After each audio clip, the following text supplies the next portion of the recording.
Hi everyone, Nigel Saunders here. It is Succulent Sunday today, and today I'm going to be working on my old jade tree that I got as a cutting from Connor. Before we get started today, I have a little show and tell to do. Let's start with this picture over here. So this is a self-portrait I did back in 2012. I was at an art class with my kids and we all had to do self-portraits, and I made the hair out of string. And the funny thing is that my hair kind of looks like that now. So here is my hair today. It looks like the string in that picture. I just thought that was kind of funny. Here is a look at all the tiny pots I bought at the show. These are all pots that Sophie made. So let's have a look at them each in detail now. Here's a look at the pots. So this one has a green glaze on it. Really beautiful. These are all handmade pots and they all have different and unique glazes on them. Just fantastic. Drainage hole in the bottom. And you can see Sophie's signature in the bottom. So really nice pots. I don't have a lot of, really small handmade pots, so I kind of went crazy. I got quite a few. So here's one with a sort of a leather colored glaze. They're all really nice. All these pots are like $10 to $15. So they're quite affordable, and it's hard to resist, not buying them all. So here's one with a sort of a greenish glaze with blue mixed in, and just really cool.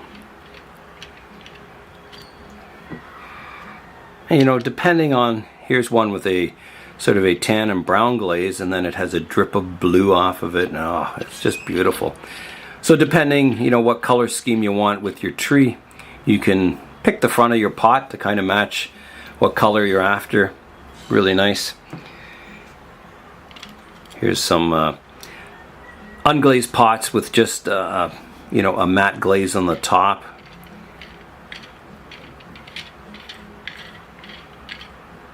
Really nice. This one's got kind of a thick glaze. I really like this one too. Lots of cool colors. And these are all high-fired pots. They're just wonderful. Here's the last one of the smallest ones, and you can see how small it is. Yeah, really nice pots. So I was happy to get those at the show. The jade I'll be working on today is still chilling in the basement. I found the jades grow really well in the cool basement. As long as they have some light, the temperature doesn't seem to affect the growth much at all. They just seem to grow steadily, even at 10 degrees Celsius. So it's kind of amazing. So I'll go in and get the jade now, and we'll begin our Succulent Sunday. Down into the basement I go. This is where my jade is kept. I have all my jades still down here in the basement.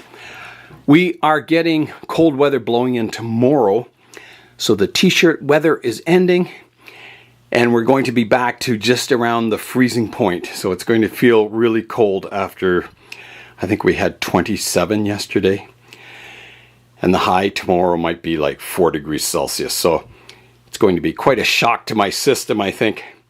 So here's the jade. This is the jade, the cutting I got from Connor.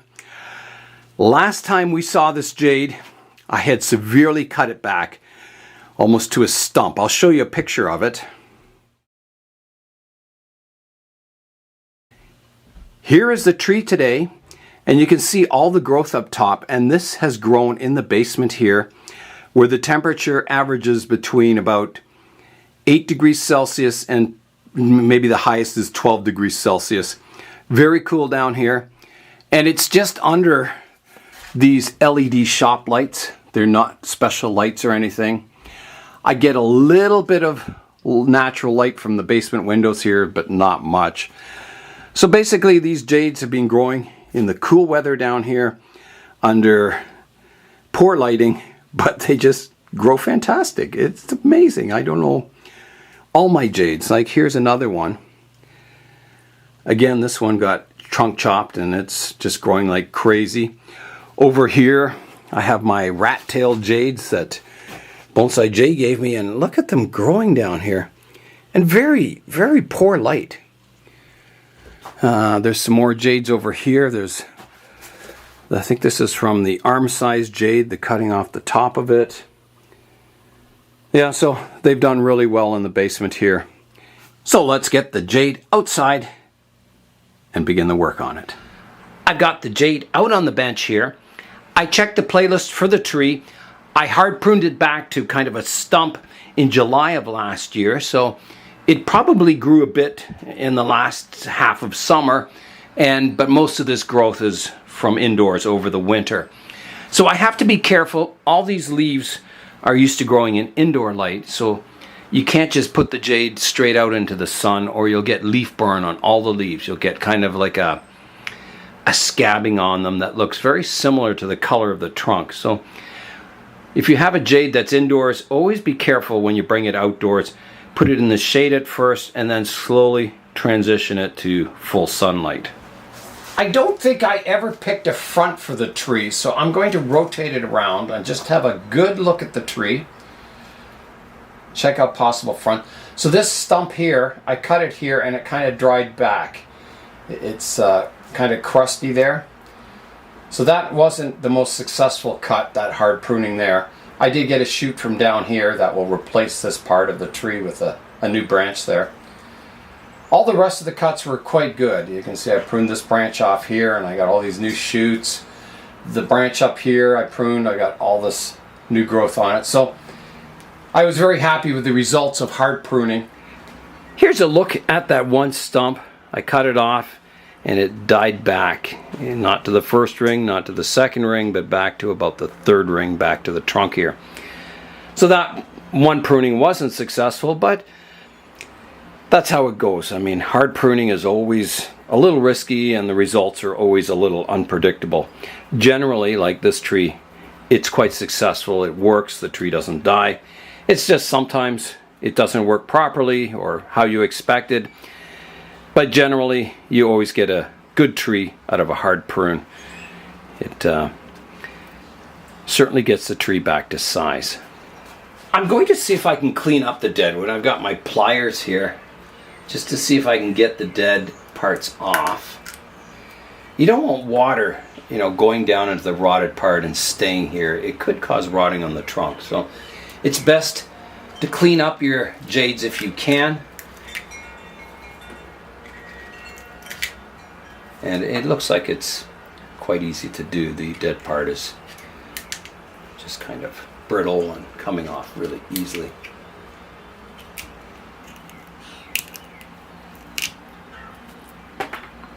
So there's the central kind of core of the branch. I'm going to try and break that off. That came off.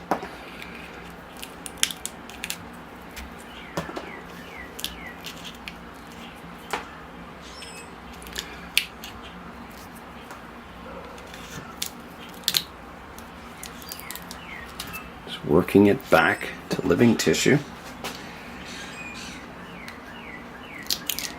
There it comes. I can see how it's scabbed over. You can see the skin that's healed the cut there.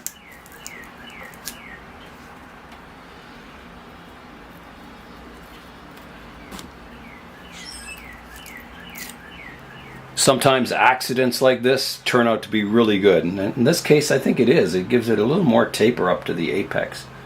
So I am really glad that happened.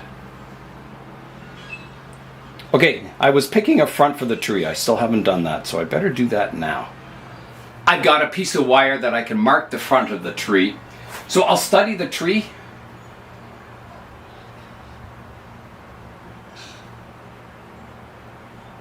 I'm looking for an interesting front, and I don't want branches coming straight out towards the viewer, so it'll be...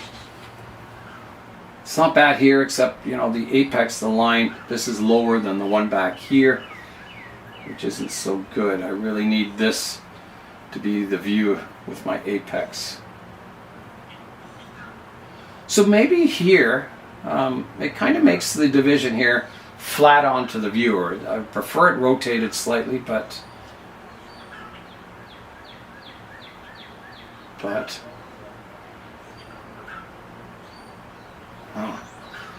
really tough choice here. There's I think I need to remove this branch. It's growing from the inside of this big thick branch here. I don't want a branch growing in towards the tree, so I'll remove that. Maybe it'll give me a clearer view of the trunk and the structure of the tree, and I can make a better decision based on that. All right, here I go. So this is the branch here. It's not a thick branch. I can just cut it with regular scissors. I'm just making sure of where my cut is. Switching to my close-up glasses. So yeah, so it's definitely from the inside here. So that can definitely come off. So here I go. I'm cutting it off. Just like that. So you can see between these two branches I have another branch here and one growing downward. So I'm going to remove the downward facing one. Like that. That opens up this space. Now I have to decide if I want this branch. To me, I'm thinking it's too thick. I have, better branches up above. Like this branch is in line with this one, directly above it. This one's thick. If I take this one off, I've got the one up top I can grow. I do have a lot of branches growing from one spot on the trunk here, which is maybe a disadvantage. I'm just trying to think if I could ever integrate this thick branch with the tree. I guess eventually, someday, it would blend in. If I kept this one, I'd have to remove the one above it. And if I keep the thinner one, it makes the trunk look more powerful. It makes the trunk stand out more. If I have a thick branch like this, it's sort of, you've got the thickness of the trunk, a thick branch, and then thin branches. So, let me study it again. I've got to study the tree. Think twice, cut once is my motto. I'm styling this tree to look like a succulent tree, sort of that baobab styling. So, I think what I've got to do is go in and look at my reference photos for baobabs, see, if I should keep this feature. I do like the fact, I go from thick, I can get a lot of taper in this one branch here, which is, a good thing. If I remove that, well, then I've just got a single trunk and skinny branches all over the place, which is all right. I mean, there's nothing wrong with that look, but I hate to cut this off if I can make it a nice feature, which I think in this view it would be. I think this is, because this leader's coming out front here, I think this is the only good front view. All the other branches in the crown are lower than this one, and this one kind of comes towards you, and I can position it so I have the crown here. I've got a branch going to the right and this thick one to the left. And if I get rid of the one up here, then I have less branches all growing from one spot on the trunk. I've got 1, 2, 3, 4 kind of all growing around that cut point. So I'm thinking that's probably what I'll do, is keep the thick one, remove this one, and then work with the styling around that. I'll mark this as my front view because I think it's the best view so far. I'm going to go inside, check on the computer of all my reference photos of baobab trees, study the structure, get it fresh in my mind, and then I'll come back and make my final decision on the styling of this jade.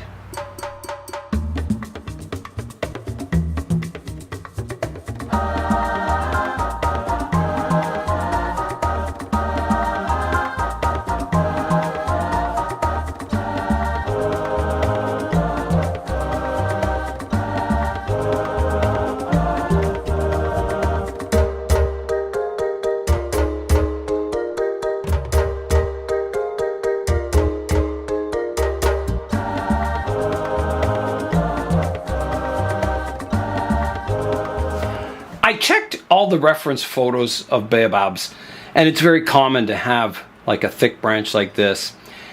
It certainly would help to thicken up the other ones so it kind of balances the tree, but it's very common to have sort of almost a twin trunk like this. So I think this is a good front. I'm definitely going to keep this old branch. So I have to decide, am I going to remove this one, which is growing directly above it? I think yes. I want to get this one growing a little more horizontally. And I don't want ladder branches one directly above the other. So I'm going to remove this branch. It's a big step forward. All right, big cut coming up. Here I go. Just like that. Well, that certainly opens the tree up more. It allows this to grow stronger. Eventually hoping to kind of blend this in more, this cut point. Yeah, I like the fact I have the two branches here. You know, this one will thicken up. I've got lots of back branches. So I don't want this tree going, you know, too vertical. So I need to reduce the apex down now. And some of the branches, get them growing more horizontally instead of going vertical, just like a baobab. I want to get a bit of spread to the basic branch structure. So I think that's important. It's time to get the branches pruned up. So I have my main apex is going up, and I've got lots of branching that just happened naturally here. I got 1, 2, 3, 4 branches. I do want to grow this a little thicker, this apex, so it blends in a little more with the trunk. So I'm not going to touch this part of the tree today. But eventually I will prune it right back, hard prune it back, and get it a little lower and more compact. I think that'll look good for the future. But I don't need to do that yet. This branch I'm not going to touch because I want to grow that a little thicker so it gets closer to this diameter. This branch, I'm trying to blend the new growth in with the old branch. So again, I'm just going to let that grow untouched, even though, you know, there's a lot of messy stuff here. I could remove this vertical growth here, I will, just to give more light to this one. The other ones are fine. So out the back now, I have 2 branches. I want to keep both of them. They really fill in the back here. However, I've got a yellow leaf here I can remove. They are getting quite long. There's one branch here that kind of is growing back in towards the tree. It's not fanning out. So I need to remove that. So I'm going to take this one off right here, like that. And then the ones that are growing vertical, they're getting too tall. And this one is fairly thick, this branch. It'll go quite well. So I feel okay pruning it. I don't really need to grow it thicker at this point in time. I think it'll just thicken up naturally over the years. I've got another piece of growth going vertical here. I'll get rid of that one. I'm thinking about this now. Maybe I will leave them grow long. Just take this leaf off here. It's kind of damaged. It certainly wouldn't help to thicken them up, so they kind of start catching up with the thick one here. So I better leave them. I will. There's a branch growing inside here. I'm going to take that off. My other worry is these branches might get a little heavy and they might start breaking in the wind. That's why I was thinking of pruning them back, but I don't know. I think it's a good idea to help them, to get them to thicken up right now. So maybe that will be it. Kind of letting everything grow, thicken up, mature, and then hard prune it back once I have that structure in place. I think that'll look good. I think that's a good plan ahead. Just picking out some weeds here. Yeah, I think that's a good plan. I think it's got a front. It's got some structure I can build on. It's got a plan for the future. Lots of decisions on the Jade today. I'll rotate it around so you can see it from all angles. So I think somewhere here is going to be the front. And I'll rotate it around. The front could change in the future. It all depends on how it grows and how it looks.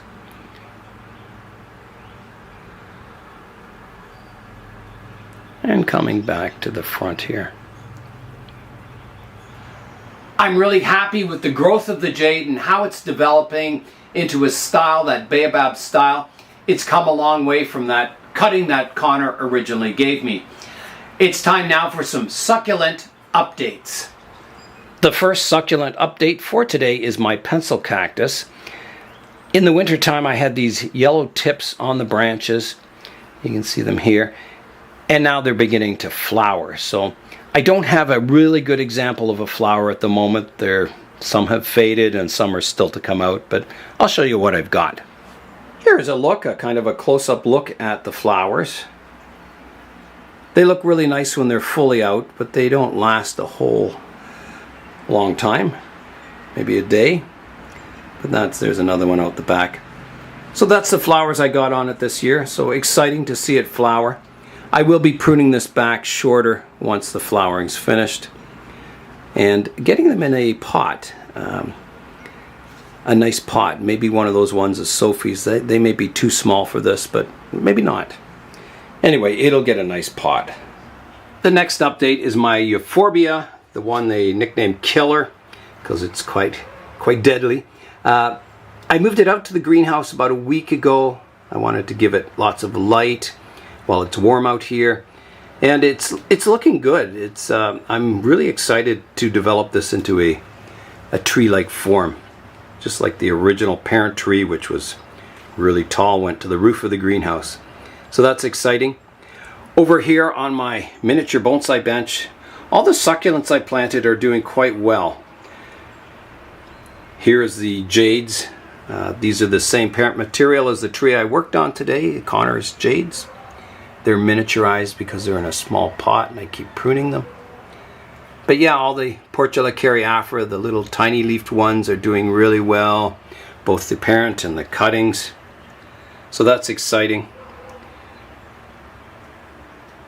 The tall one here, it kind of lost all its lower branches, so it's only growing from the tip, but that's okay. It'll look good. The leaf cutting is developing nicely here. That was just grown from a leaf.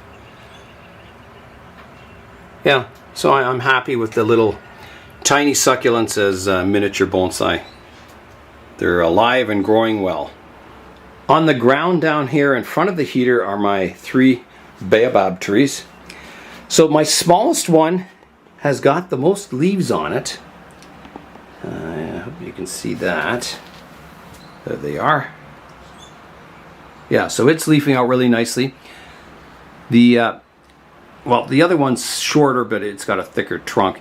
It has leaves on all the tips. They haven't really pushed out yet. And the largest one, which looks healthy, doesn't have any green tips at all yet on it. So I'm hoping that comes soon. I'm going to have to bring them back inside because it's going to get cool outside tomorrow, and that means it'll be fairly cool in the greenhouse here. So I want to keep them nice and warm, trying to stimulate them to grow for spring. The last update for today is my prickly pear cactus, which I am going to try and grow into a tree form. It's over here. It started out as a leaf cutting, and you can see at the top there's new growth tips on it. There's 1, 2, 3 on the main leaf, and then down lower I've got a growth on the lower part too. So that's kind of exciting. Eventually I think this will flower and get fruit, hopefully. So that's exciting, and they do get a woody trunk eventually. That leafy structure gets slowly replaced with a woody trunk. So yeah, I'll keep trying to grow it as a bonsai. It'll be interesting, a bit of an experiment. It was really nice out here in the greenhouse on a nice sunny, warm day, working on succulents once again. That is all for today. I'm Nigel Saunders. Thanks for joining me in the Bonsai Zone.